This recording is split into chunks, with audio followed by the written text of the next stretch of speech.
The Data Engineering Show is brought to you by Firebolt. It's the cloud data warehouse for insanely fast analytics over terabytes of data with fewer resources. Hi, everyone. Welcome back to the Data Engineering Show. Welcome, Meenal, our guest today. Welcome, Eldad, kind of back from vacation after missed out the last two episodes. Good to have you. So we have a great episode planned today. We have Meenal Iyer joining us from Momentive.ai. So anyone who hasn't heard about that before, so maybe you've used SurveyMonkey. Basically, Momentive is the parent company. And I'm sure Meenal will tell us just in a minute kind of what other products they're kind of working on, what the company is doing, and so on. Yeah, Meenal is the VP of data there. So we have a great conversation planned, kind of talking about the data challenges there, kind of data leadership, those types of things.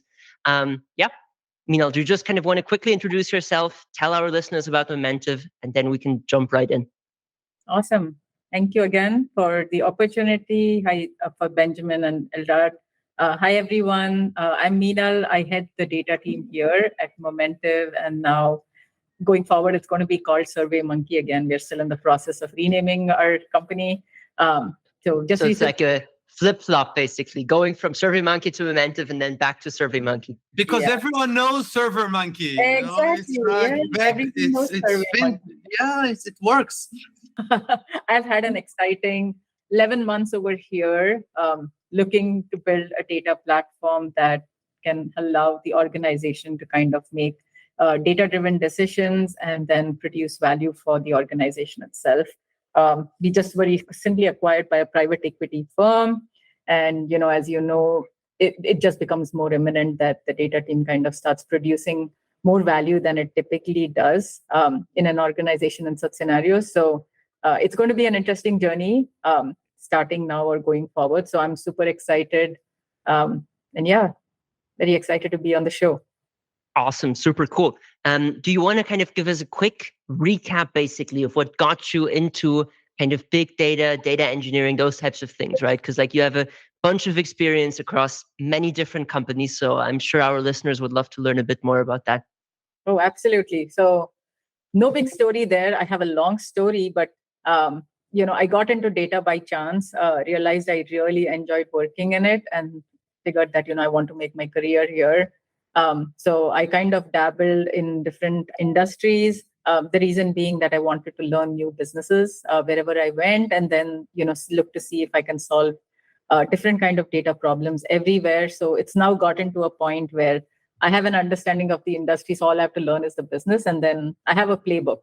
I essentially use and employ that playbook and make organizations successful in their data journey itself. Cool. So this kind of leads us right into, I think, the first interesting thing to talk about, right? So tell us a bit more about that playbook, basically. And also as times change, right? Like, especially in data engineering, things are moving so rapidly. Like, how much do you have to adjust the playbook, basically? Or is it actually quite constant? I think I would say my playbook is now about 6 years old. Till before then, it was kind of evolving. And just for the reason that space in itself was evolving. Till that point, we had a concept of, where we were very heavily into data warehousing, having warehouses. But now, the nature of data has changed. The usage of data has changed. How organizations perceive data has changed. The value that these teams provide has become very, very different. The value generation is now coming out of data teams, the ideation, the monetization.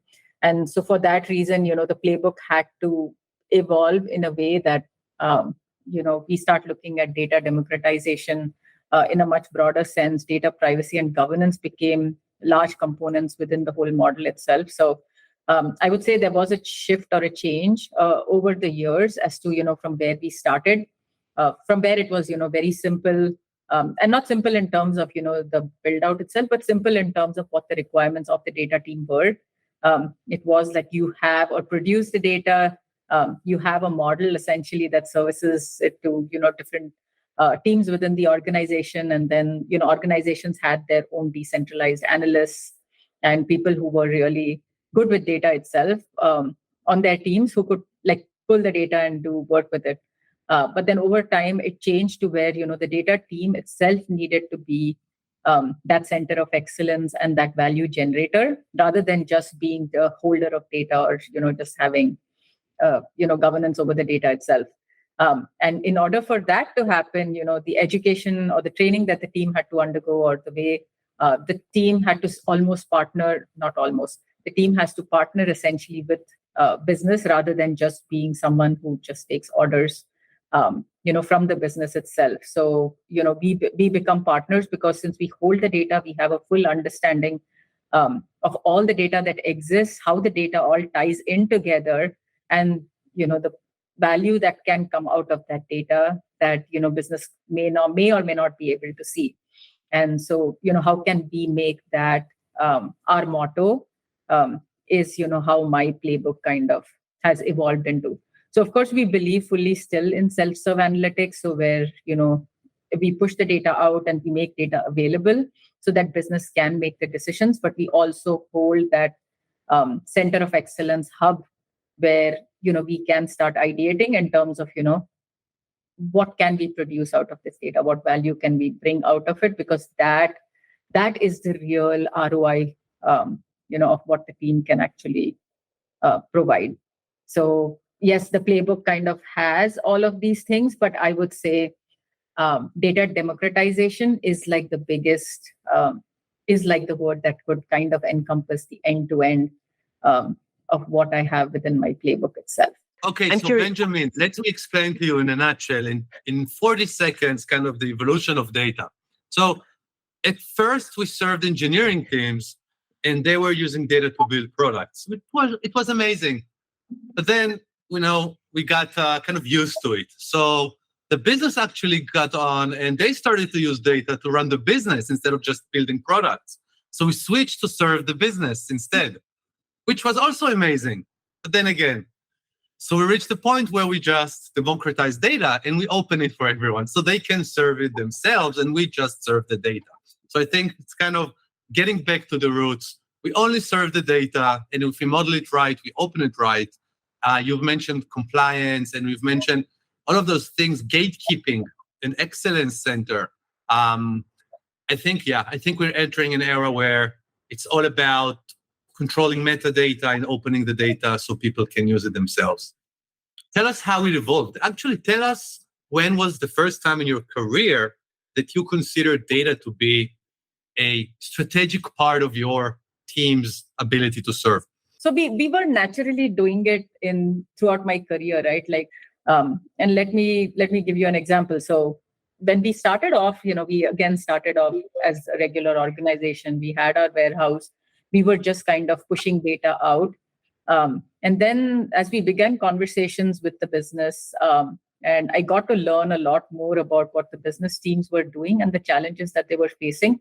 And I realized it is so much more simple if I can help them build this out themselves rather than them doing it. So it started slowly with an automation. There was an automation of an exercise that used to take one person on their team 76% of their week to do. And that is all they did. And even then, the value that it provided was not complete. And I said, I can very easily build this out and automate it for you, create a whole simulation for you, and you just have to press a button and put input values, and you get an output. And not only are you able to project this for 3 years, but if you want to project it across 5 years and see what that looks like, you should be able to do that. And that was kind of the first foray. And then I was like, wow. And I know it's like a duh moment, but it was. Wow, they're all lazy here. I just managed to kind of replace them over a weekend. I need to. Yeah, I'm leaving. No, but sometimes it's like there are folks on different teams who are just there for that one specific task, and that very repeatable task which provides them some level of security, I guess. And I said, we can very easily convert. So we did go and deliver on that to them. And they were so happy. And then they kind of championed for us going forward. And soon, we had a couple of teams coming in and saying, oh, can you do this for us? This is what we are struggling with. So we built fraud models. We built like market basket analysis models. And that's how it kind of started. And I was like, huh. So that kind of essentially became my my thing to do. So as I started moving into other organizations, conversations with the business became a regular thing. Communication with stakeholders, understanding what their challenges are, became a very, very regular thing. And I realized that, they all are very willing and ready to share what their concerns or their challenges are. And then you just have to find a way in which you can help and or assist them. And you would be very surprised, but there is always a way for data to assist. And people don't just say data is an asset just like that. It is truly an asset. And if used well within organizations, we have an ability to assist in with every business function that exists over there. So, that kind of became my motto. I started identifying, who my champion team would be, because those champion teams became the sellers of my team, and they become the seller of, our abilities and capabilities as well. This playbook, right? So as you move between different organizations to make them more data driven, to kind of champion data teams and so on, like how much does it generalize, right? So like, let's be maybe very specific, like now that you're at SurveyMonkey, right? Like how much tuning does it need? Like how much time do you have to spend just learning a lot about the organization before you can kind of start implementing that? The business changes. So with every, I have moved across multiple industries. So the business changes, right? So, every business operates a little differently than the other one. So of course, there is those nuances. The metrics or the KPIs that the organization measures are different. The business functions are different. Like, sales looks a little different here versus, how it looked as retail sales. So there is a lot of those nuances that you have to take into account. But then if you look at like the overall strategy, right, you still have a data team. We still have a data science, BI analytics team. We still have business. We have business functions. We have, teams that need to be upskilled. We still have a maturity model that, you understand that at what level of maturity you are and where you have to progress. So there are certain things that are common, and you just have to realize, okay, where in the journey is this organization? And then, you kind of take that journey across. So for example, as I get into organizations, I look to see as to how self-serve is an organization. So in some cases, you enter an organization, it's pretty mature. Self-serve analytics has already been built out. So then, you think, okay, what next, right? Like, how do I take them then to that next level? And in some cases, no, they haven't even got self-serve. It's, the data team is functioning almost as an IT team. And how do you shift that from an IT mindset to basically a data team mindset? So there is that evolution that happens. But if you look from a playbook standpoint, you just define or understand, okay, as to which and where in that journey they are. And then you basically start from that journey. But the playbook kind of already, like, I have it in such a way that I know, where at which point I need to start and then move ahead on this. Right. And yes, there are some small tweaks here and there that we have to do for the organization itself, just based on, certain changes that may happen or in the way that you may have to operate. There are some changes, but for most part, that playbook has been good. How do you kind of along this journey, like measure the success, right? Because you're coming in as a data leader, right? And if you have the specific vision of where the data team kind of moves or how a kind of high functioning data team operates, like how do you kind of get buy-in into that and then kind of show, hey, like, look, kind of we're operating better now than a year ago or 2 years ago? How do I put it? Okay, so say if you're at the beginning of your journey, in the beginning of the journey is where, you have to make a case as to, that this is where I have to kind of drive the organization towards. This is where you are. So the first state is where you kind of go and speak to individuals within the organization and get a feel from them, right? Because you hear a very different story from the data team, typically. Sometimes I have been a developer and I know how I was. I used to always say my code is the best. I can never make mistakes and I produce the best thing, right? So it's exactly that. It's not their fault. They're using different Excel versions of the same schema definition. Exactly. So they end up building multiple versions of the truth on the centralized data warehouse. But tell me, like, what is changing? If you look at the data teams today approaching new projects, what has changed? Kind of, what are they looking for? Has it changed, or are people looking for the same kind of aha moment, insight moment?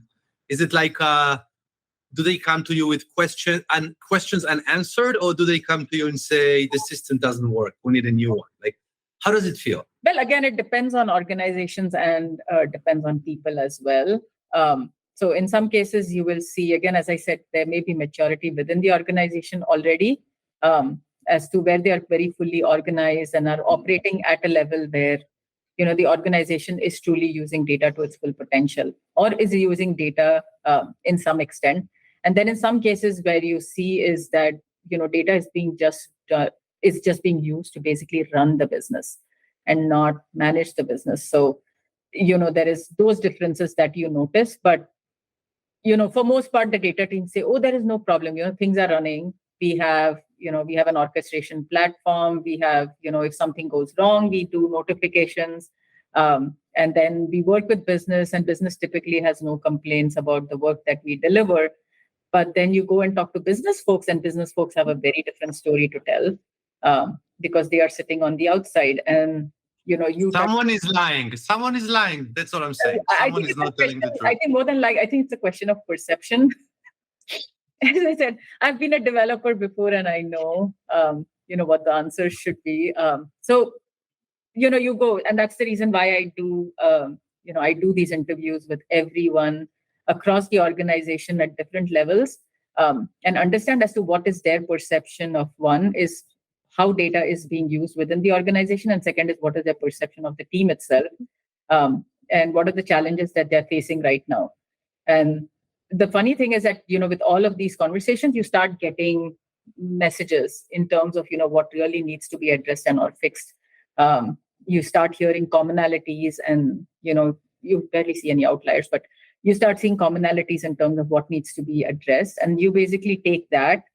And again, I go back to my playbook and I say, okay, that means we still have some work to do over here, though, everyone understands that, okay, this is there. So, for example, if someone would say, oh, you know what, we are fully self-serve. And, the business says that, no, every time we go and ask, it's a ticket that we open, and these tickets stay open for months and months. And, there is no action on it. It's a seasonal business. It's seasonal. Exactly. And, and then the claim is that from this side is that, no, we are self-serve, everything is there. They obviously have, all the reporting available to them. So, why is it not self-serve? I'm like, that is not what self-serve means. And so, there is so much of that distinction that exists. And so it's very key to understand first as to what the landscape is, right? Still before we start defining strategy, and we start putting together a plan as to, and go ask funding or ask for executive buy-in, because you have to be able to tell that story and say that, why it is necessary to go through these steps in the journey, because otherwise everyone will be like, oh my God, we made so much of an investment already in this team. I don't see that why you need to invest in this, because this is not a problem. And then, you kind of show evidence and say, you know what, this is not the case. The struggle is still there, and we need to address and or fix this. Otherwise, we are always going to be in a state where we are not going to be able to get value out of the data that we have. So, that is kind of the first thing I do everywhere, irrespective of where anyone tells me their data team is in the journey. For me, that's very, very essential to know and or understand. And then once that happens, the conversation with the executives becomes very easy, because now I can say, okay, this is what the strategy is going to be going forward, given the current state of what we are. So this is the problem statement. This is the people, process, technology that needs that to be addressed. And then we kind of, go in from there and say, okay, what do we move in? When we define self-serve, if we look at kind of self-serve, like your team is isolated from all the other teams. You're serving them, right? You're kind of you have a queue, and you have projects, and you need to prioritize them, and you constantly try to educate for self-serve. Now, if you look at a typical team, like a few years ago, maybe 10 years ago, that would have meant to have an Excel spreadsheet sent daily in an email, so they can self-serve. They can open the Excel, they can work, each team can work on the spreadsheet, they can make their own fork, legacy definition, just copy and paste on Windows. And that was self-serve. And then, it evolved and then got the BI evolution. And then that exploded for a little while. And then big wave of data took over those pie charts, and everyone went back to being able to model and basically build those data stacks, which then became the new self-serve. So kind of as a business team, just like I'm using marketing tools, and just like I'm using productivity tools, now I need a data engineer or a team within my team to work the data. But working the data now is more complicated because the size has grown, the complexity, the business unit itself, its product itself. As you said, we used to send printed reports. That was our product. Now we had dashboards. Now we're having those online interactive experiences. SurveyMonkey is a perfect example on how kind of data products evolve. So my question to you, how do you see self-serve going forward? Do we see, so from your team's perspective as an excellence center on one hand, but then on the other hand, from the self-serve part, how do those teams evolve? What do they need? Do we need data engineers in those teams? Do we need to run Snowflake, right? Or just do we need Tableau? Like, what's the stack for us as a self-serve team? So it depends on the size of the organization in the first place. So if you are a very, very large organization, in that case, the chance of having decentralized teams is much, much, much higher. So the centralized teams function essentially would be to standardize. So you produce the framework for them to use. You produce the guidelines. So say, for example, we use DBT as our ETL tool. And then if there is that other organization that needs to take the data, they need to take it from the model data. So you have predefined data, you have predefined metrics within your semantic layer, and that is what they have to use as their starting point. So you can't have them creating their own data silos. You can't have them creating their own data artifacts, which have already not been vetted out. Tell us a bit about, do you use products to enforce it, to collaborate on shared metadata, consistent metadata? Like, how do you do it? So again, the centralized team, so let's talk about these large organizations, right? So you have a centralized team. The function of that centralized team is one, to produce that golden state of the data and to produce a semantic layer. So what is a semantic layer is basically a business view of the data, where the business is able to kind of come in and essentially question the data, do anything with the data, right? So, that may be, whether they want to use it to build their own data science, whether to do their own analytics. There is a whole bunch of functions that they can do. In some cases, they have their own sandboxes where they kind of play with the data and see, okay, what could be, and then they push it to the central team to kind of productionalize. So there is a lot of these functions. So you said you have the semantic layer ready. Your semantic layer has all of your key enterprise metrics, and KPIs already predefined. So irrespective of where it is being used going forward, it is always going to stay consistent. So tomorrow, it is not going to be that one team took it out and they have a very different value of what financial sales needs to look like. And then, marketing says that, oh, this is the value of financial sales. No, it all comes from this single layer. So the very key and important part is that first get this groundwork set in. And then what you do is then you standardize you have a business glossary, of course, which has the definitions of the metrics and then who the steward for that metric definition is. So that if there are changes to that, then that is basically, it's a communicated and published document that everyone has, and then they know what it exactly means. So if there needs to be a change, then, we need to go and follow protocol to essentially make that change within the system, have it put it on the semantic layer, and then go out for that other team itself. Yes, it's a little bit of a process, but it can be optimized. Once you have that, so you have your data dictionary, you have your business glossary published, you have your semantic layer. Then the third thing you do is basically you define the tools that can be used within the organization. So again, that is something that should be managed through the central team.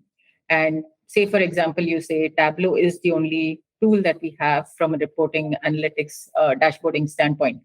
And Tableau should be the only one that should be utilized within the organization. Now, if a team comes up with a specific use case and says, oh, you know what, Tableau doesn't work for our needs and we are going to need to use Power BI or we need to use Looker because Alteryx. Sisense, of course, only Sisense. Yeah, Sisense. And that's the one that is going to provide for our function. Then as a central data team, again, it's your responsibility to ensure that that tool is really required, because sometimes it is just a matter of preference and not need.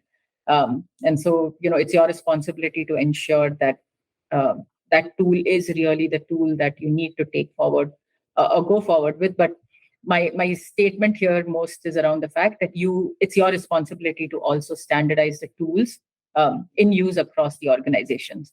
And in cases where these functions are going to now be decentralized to the other team, so one is they're going to require is access to your data warehouse or your data. And they're going to need a playground for themselves where they are going to start building their artifacts. And where they can actually change everything they want. Exactly. And, so they can change their stuff and push that stuff. And then you have to tell, again, tools. So you have to provide them the tools that they use so that they don't purchase their own tools. And so the total cost of ownerships kind of still stays constant. And then you have, and then once you have that, you build out templates essentially as much as possible so that they can work within that same standards and guidelines. And then, of course, continuous education.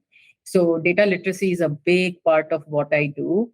And continually educating them in terms of, what's right, what's wrong, how to use the data, what data exists, and how to use the data in, a governed sense and in a private sense. Because in some cases, the data that they may be taking in may be sensitive data, and usage of sensitive data education is very, very key and important as to how to do that. So some of that becomes a little repetitive, but it's very, very essential for organizations itself. And then, of course, a lot of training on the tools. So that they are using the tools in the right way and they're using it optimally for their needs.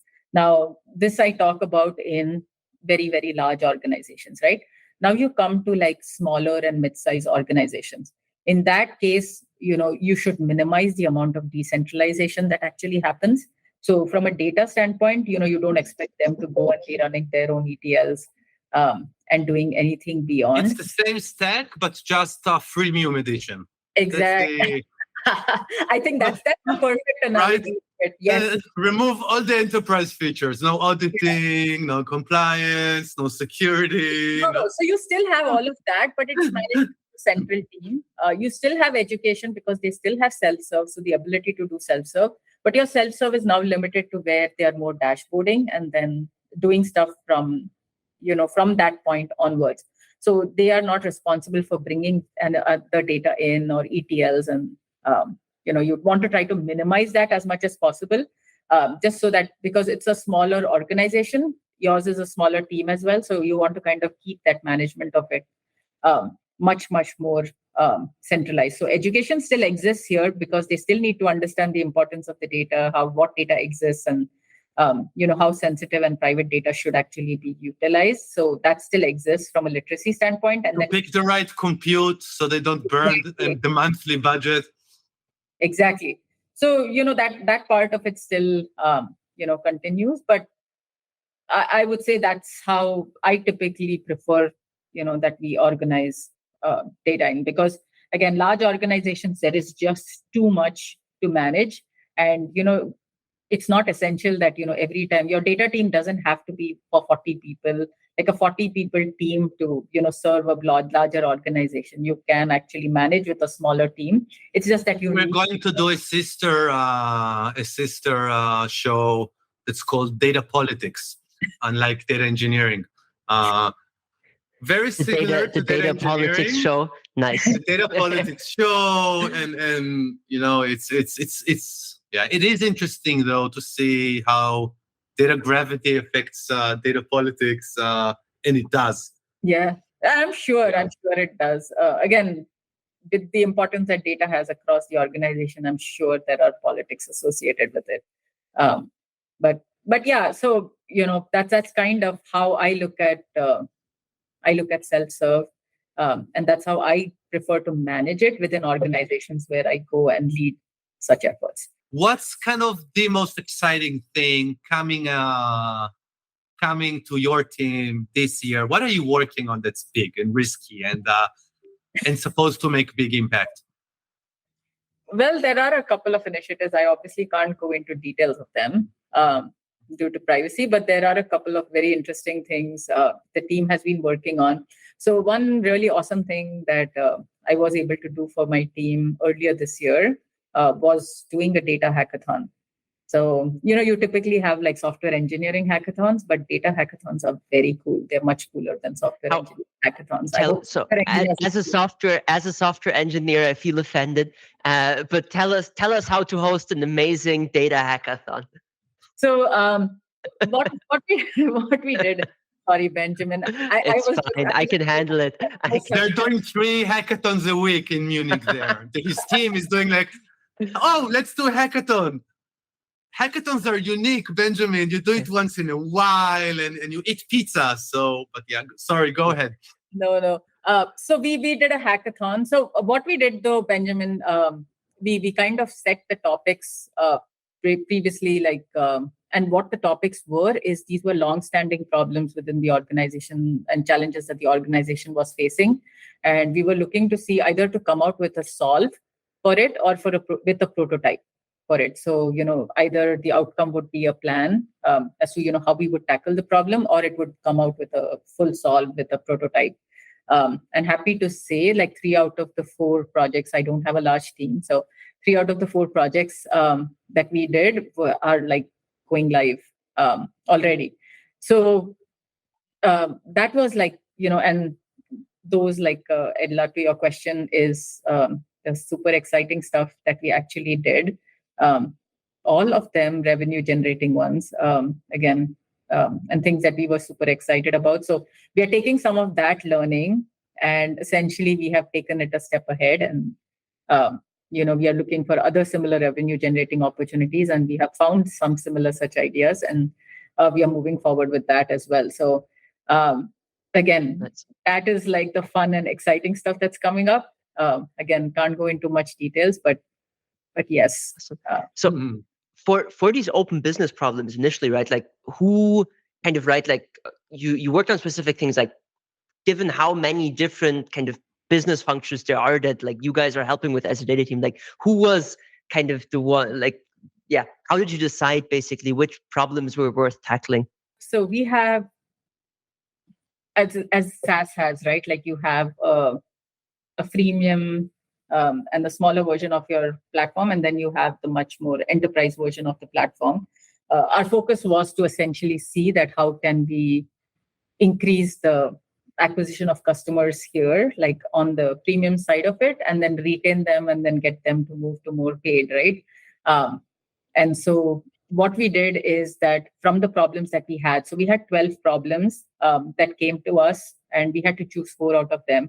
And the 4 we selected were all related to this essentially. So that's how we kind of focused on it, because that was very important for the organization, and we wanted to make sure that we were helping with that specifically given the time. So that's kind of how we prioritized it. That's not to say that the other ones have been ignored. The other ones we have also taken on. We do intend to have a virtual hackathon. This one we were fortunate to be able to do in person. But it's virtual, so, I'm just saying. Yeah. So, the intent is to kind of tackle those in the subsequent virtual hackathon. And then, of course, I'll let you all know how that goes because I have never done a virtual hackathon before. Awesome. Nice. That sounds like a kind of huge challenge to kind of get the energy kind of right. So gotcha. So kind of data hackathon, you start out with a specific business objective, you pick kind of projects around that. As you closed out the hackathon, so this is the final part, right? How did demo day look, or how did every team close out their data hackathon project? So this is where our coolness factor ends a little bit in comparison to software engineering hackathons, because y'all can actually show I knew it. I made him happy again. So of course, our demo essentially was data. Our demo was the solution. So it was more PowerPoint slides than anything else. But the outputs itself were like super, super exciting. We had data science models built out for all of them.